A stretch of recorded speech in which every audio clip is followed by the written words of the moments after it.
Hi guys, and welcome to Escape Wheel Watch Reviews. My name is Steve, and today we're going to be reviewing the WM watch, model number WM225. I received this watch for free. I don't have to send the watch back, but you guys know the deal by now. No matter how I get a watch in for review on this channel, you're always going to get my honest opinion every single time. And if by the end of this review you want to pick one of these up, I'm going to leave a couple links down in the video description.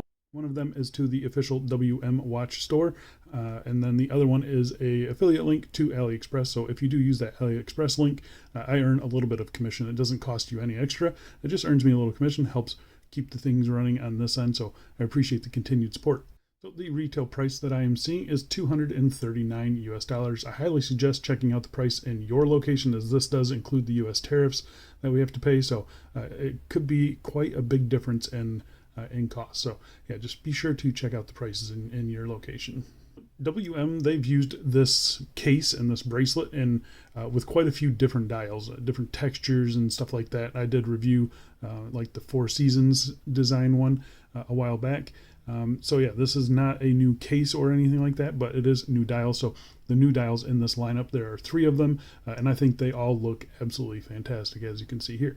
The watch case is made of 316L stainless steel, has a sapphire crystal with anti-reflective coating, screw-down crown, screw-down case back, 100 meters of claimed water resistance, super luminova on the dial and the hands, and the watch is powered by the Seiko NH35 automatic movement. So 2026 is turning out to be the year of the stone dials, and now the Chinese watch companies, they're starting to get in on the party, and this is my first Amazonite dial, which I have to say is really interesting, and it looks fantastic. However, a watch is more than just a pretty dial. I know the dial has a lot to do with it, but it's more than just a pretty dial, so I say we get into every nook and cranny of this one to see if it's worth your hard-earned money. But before we do a quick wrist check today. Wearing a watch that maybe the review will be up already. If it is, I'll put it up here, but this is the Baltony S4095 36 millimeter Oyster Perpetual Date Homage. Looks fantastic. Alright, so let's get the dimensions out of the way. We have a case diameter of 39.1 millimeters, case thickness of 12.7 millimeters. We've got a standard 20 millimeter lug width, lug tip to lug tip of 45.6 millimeters. Total length with the end links is 51.5 millimeters.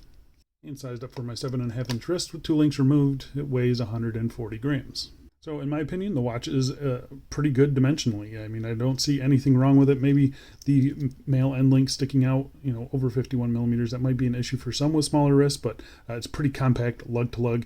Thickness is not too bad either, 12.7, and that's with a box dome sapphire crystal, as you can see there. So the case on this watch is actually pretty thin, and it's sculpted in a way that reminds me a lot of the light catcher case from Christopher Ward. So yeah, it's a pretty flat looking case. Like when you actually look at the case itself, there's not a whole lot of turn down, but you can see just the way that they sculpted it and the way they cut it makes it look like it has a really nice turn down on the lugs. It does have some heft to it for sure, and that's mostly because of the bracelet tapers down to 18 millimeters instead of 16 like we're used to, but it feels very solid, but it's also been very comfortable on my wrist. So I'm going to go outside right now and throw it on my wrist for you. And here we are on my 7.5 inch wrist, and I think it actually wears pretty good. You can see kind of the turn down to the lugs there. It hugs my wrist nicely. It feels pretty balanced on wrist as well. Maybe a little bottom heavy with this bracelet, but not too bad. It is very comfortable. I think the size wise, it just works. You can see the AR coating on the crystal, actually really good on this. There's a lot of reflections off of the dial itself, but the crystal is actually pretty darn good on this thing, and you can kind of see how the indices catch the light and everything like that, and just how this dial looks out in the sun. It looks absolutely incredible. And here we are on a gray suede strap. I think these strap options for this color are going to be limited just because of the color, but I do think this one looks pretty good. This is one lifted off of an old Merkur.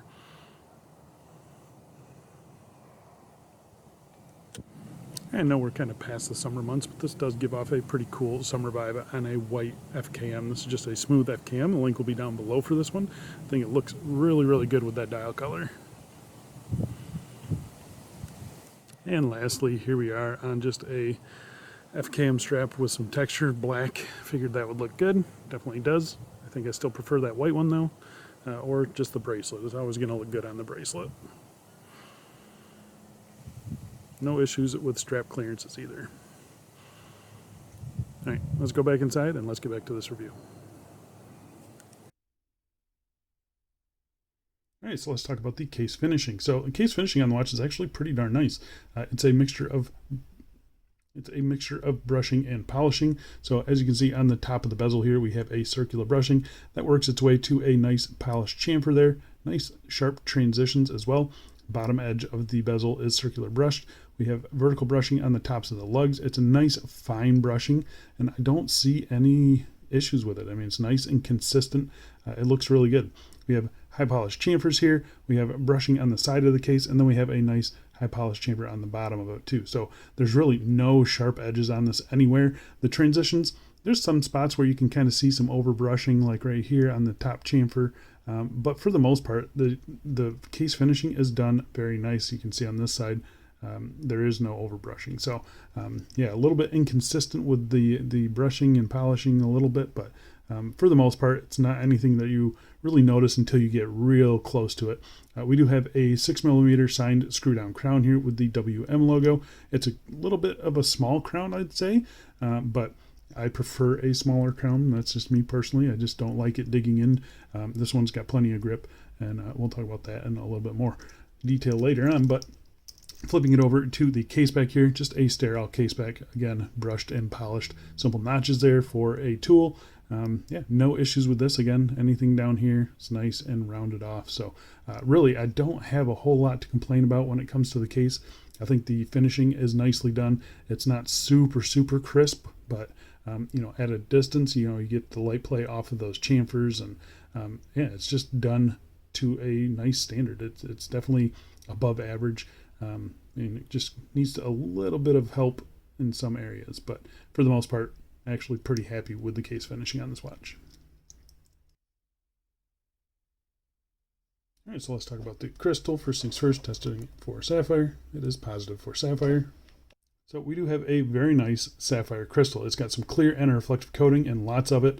This is one of the better crystals I have seen. Yeah, I'm just really happy with it. You can see it is a box dome style, but it's really unique in the fact that it's a pretty low box dome, and then a nice tight corner here. So there's not a whole lot of distortion. You do get it on the edges a little bit, but for the most part, I mean, it's a very good crystal. Keeps the dial nice and clear, and you can just see kind of the light play that the crystal allows the dial to have. So I'm really happy that they put a good crystal on this watch. I think this is a little bit nicer than the one that I had previously. But yeah, I'm happy with it. You can see sits up above the bezel just a little bit. But yeah, it's a good crystal. I'm really happy with that. And I'm happy that they used a good one, because the dial is really the star of the show. All right, so let's talk about the dial, getting up really close, looking at every little aspect of this. So first off, we have a printed minute track around the outside in white, and then automatic printed there above the 6 o'clock position. We do have a very simple cutout for a date complication. The date wheel is color matched to the dial, which is nice to see. And then everything else is applied on this watch. So we have double batons applied at 12, single batons everywhere else. Short little stubby baton right there at the 6 o'clock. Those are all filled with Lume, and those also have multiple finishes on them. So getting up really close here, we'll see if I can show you guys. There is a brushing right down the middle, and then polished chamfers. So you can just see how nicely this dial kind of catches the light and plays with the light. Those chamfers, they do a really good job. Everything seems to be aligned nicely as well. Then we have the WM watch logo applied there at the 12 o'clock position. Again, done very nice. The handset that they're using here, same handset as before, and again, multiple finishes on those handsets, brushing down the middle and then polishing on those chamfers. Everything is done very nice, keeps the dial nice and legible, and yeah, I mean, they're just a good size handset. I like the design of them. They got a little bit of flair to them. The second hand has an interesting counterbalance on it with little polished chamfers on the bottom edge there. So yeah, really happy with the handset on this. I think it's excellent. But obviously the star of the show is the stone dial. So this is a natural stone. It's called Amazonite. It's kind of got this like a sea foamy bluish greenish hue to it. I love the color of it. I think it's fantastic. It is a glossy stone, as you've probably noticed. I'm hoping you guys can see here. So Yeah, I don't know a good way to show you guys that it is a glossy dial, but yeah, it just looks absolutely fantastic. The finish on it is just flat, so there's no real texture that you see, but you can, when you get up close, you can kind of see these little they call them veins, I think is what they call them. Those veins are kind of like a silvery metallic-y color, and they do kind of catch the light, and yeah, they just give it an interesting look. Obviously, being a stone dial, every dial is going to be a little bit different. This one here looks fantastic. I really do like this dial, and I love the color of it, and yeah, there's just not much to complain about. I mean, the dial on this watch is absolutely fantastic. And the Lume is actually was a pleasant surprise. They upgraded from a like a C1 Lume, I think is what they had before. Now they're using a BGW9, so I'm going to pop it up against a couple other watches in the collection. You can see here, it does okay. It's not the best Lume, obviously, and it's far from the worst Lume. I was able to read this in the middle of the night. Just took a little bit more effort than, you know, the Chronos there on the right, but yeah, the Lume on this watch is actually okay. All right, so let's talk about the movement. So the movement inside is the Seiko NH35 automatic movement. It hacks hand winds. It's got 21,600 beats per hour, so 6 ticks of the second hand every second. It does everything you need it to do. They are reliable, they're robust, and they're attainable, easy to get a hold of. I'm not going to say they're affordable anymore because yeah, they've kind of doubled in price over the last year thanks to Casio. But yeah, the movement itself, it functions exactly like you would expect it to. Signed screw down crown here at the 3 o'clock position. You do get a decent pop out. First position is your hand winding, feels fine, exactly like I would expect it to. Second position is your date change. The date seems to be aligned pretty darn nicely. Third position here, hacks the movement every time. This is where you set the time. You can see the hand alignment on this seems to be maybe just a touch off. Maybe just a touch off. Not too bad, but yeah, definitely a touch off. I haven't noticed it until now. But yeah, the movement functions exactly like I would expect it to. Here's how it's been running. I actually haven't taken the time grapher shot, though, so this is what it is. Yeah. But yeah, these movements, they are great, especially in a watch like this. This is kind of exactly what you want. It's going to last a long time. It's going to be easy to replace down the line if you need to. So yeah, don't have too much to complain about. All right, so let's talk about the bracelet. So the bracelet on the watch is the same as the one from before. It's okay. I'm putting it on the same level as like a Watch Dives bracelet. It feels a little bit more substantial just because it tapers from 20 millimeters down to 18 millimeters instead of down to 16. So it does have a little extra heft. The tolerances are fine on it. It's got a little bit of a jangle to it, but it's not bad. The bottom edge isn't sharp or anything like that. We've got push pins for sizing. I removed 2 links for my 7.5-inch wrist. We do have male end links. They are solid end links as we come to expect. Solid links as well. I don't know if I mentioned that, but male end links is going to be a turnoff for a lot of people. For me, it's not a big deal. I've got the wrist that I can pull these off.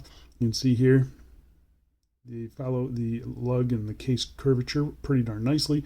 There's really no issues with them wobbling around or anything like that. They're in there nice and tight. The finishing on the bracelet looks good too. Brushing on the top and polishing on the sides here.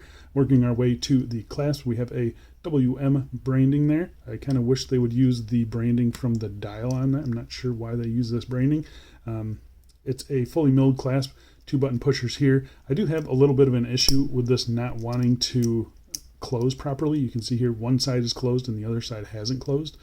So it's something that I have been noticing every time I put the watch on. So yeah, something for you guys to also be aware of. I'm not a huge fan of this clasp. It doesn't, there's nothing inherently wrong with it other than the fact that it doesn't want to close the proper way every time.